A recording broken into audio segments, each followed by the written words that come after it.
வணக்கம் ஃப்ரெண்ட்ஸ், இன்னைக்கு உடைச்சு ஊத்துன முட்டை குழம்பு எப்படி பண்ணுறதுன்னு தான் பார்க்க போகிறோம். அதுக்கு ஒரு பெரிய வெங்காயத்தை பொடியை கட் பண்ணியிருக்கேன். ஒரு வெங்காயம், தக்காளி, தேங்காய் எல்லாம் நல்லா வதக்கிட்டு அரைச்சி வச்சுருக்கேன். சோம்பு கொஞ்சோண்டு சேர்த்து ஒரு பெரிய தக்காளியை பொடியை கட் பண்ணியிருக்கேன். 2 பச்சை மிளகாய் கீறி வச்சுருக்கேன். 5 முட்டை எடுத்திருக்கேன். கருவேப்பிலை, மல்லி இலை, இஞ்சி பூண்டு பேஸ்ட்டு எப்படி பண்ணுறதுன்னு பார்க்கலாம். அடுப்பத்தை வச்சு பாத்திரம் வச்சுருக்கேன். பாத்திரம் நல்லா சூடானோன்னே ஒரு 3 ஸ்பூன் எண்ணெய் ஊற்றிருக்கேன். எண்ணெய் நல்லா காஞ்சிருச்சு. இப்போ கடுகு சேர்த்துக்கிறேன். கடுகு நல்லா பொரிஞ்சிருச்சு. இப்போ ஒரு ஸ்பூன் சோம்பு சேர்த்துக்கிறேன். சோம்பு பொரிஞ்சோன்னே கட் பண்ணி வச்சுருக்க வெங்காயத்தை சேர்த்துக்கிறேன்.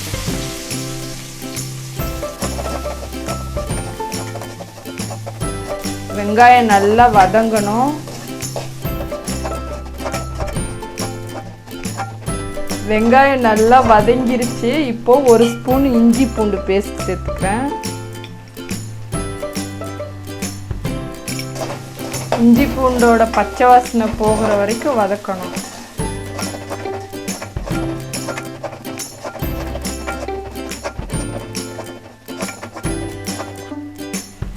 இஞ்சி பூண்டோட பச்சை வாசனைலாம் போயிடுச்சு. இப்போ கட் பண்ணி வச்சுருக்க தக்காளியை சேர்த்துக்கிறேன்.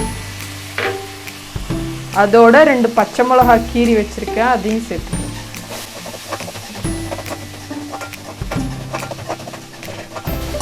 தக்காளி நல்லா வதங்கணும், அது வரைக்கும் நல்லா வதக்கிக்கலாம். தக்காளி வதங்கிட்டு இருக்கும்போதே ஒரு 1/2 ஸ்பூன் மஞ்சள் தூள் சேர்த்துக்கிறேன்.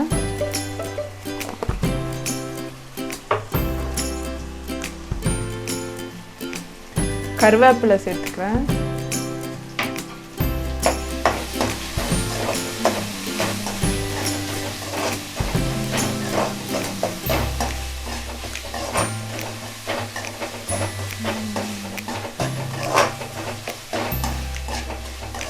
தக்காளி நல்லா வதங்கிருச்சு. இப்போ 2 ஸ்பூன் குழம்பு மிளகாத்தூள் சேர்த்துக்கிறேன்.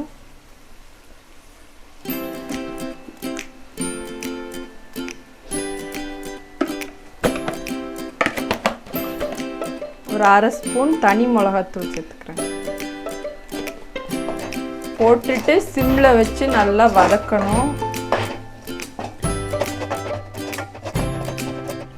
நல்லா வதக்கிட்டு அரைச்சி வச்சுருக்க வெங்காயம், தக்காளி, தேங்காய், சோம்பு பேஸ்ட்டை இதில் சேர்த்துக்கலாம்.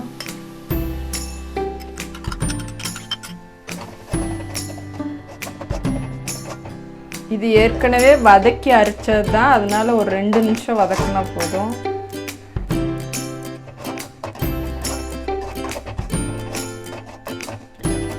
வதக்கிட்டு தேவையான அளவு தண்ணி ஊற்றிக்கலாம்.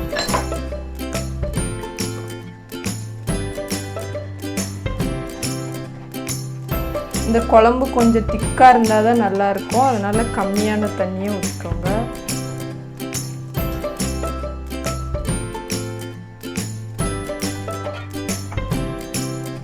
குழம்புக்கு தேவையான அளவுக்கு உப்பு போட்டுக்கிறேன்.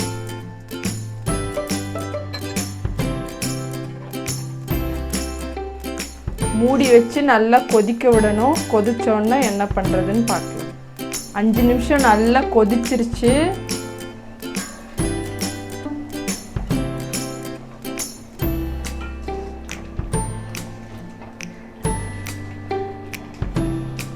இப்போ முட்டையை உடைச்சி உள்ளே ஊற்றிடலாம்.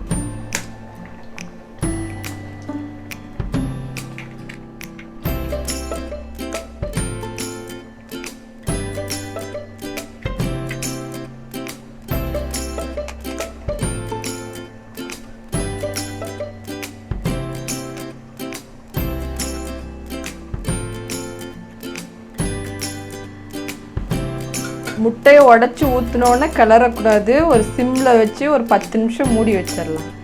அவ்வளோதான் ஃப்ரெண்ட்ஸ், டேஸ்டான உடச்சி ஊற்றின முட்டை குழம்பு தயார். நீங்களும் வீட்டில் இதே மாதிரி செஞ்சு பாருங்கள். செஞ்சு பார்த்துட்டு எப்படி வந்ததுன்னு சொல்லி கமெண்ட் பண்ணுங்கள். வீடியோ பிடிச்சிருந்தா லைக் பண்ணுங்கள், ஷேர் பண்ணுங்கள். சேனலை மறக்காமல் சப்ஸ்கிரைப் பண்ணுங்கள். இவ்வளோ நேரம் இந்த வீடியோ பார்த்ததுக்கு ரொம்ப நன்றி. வணக்கம்.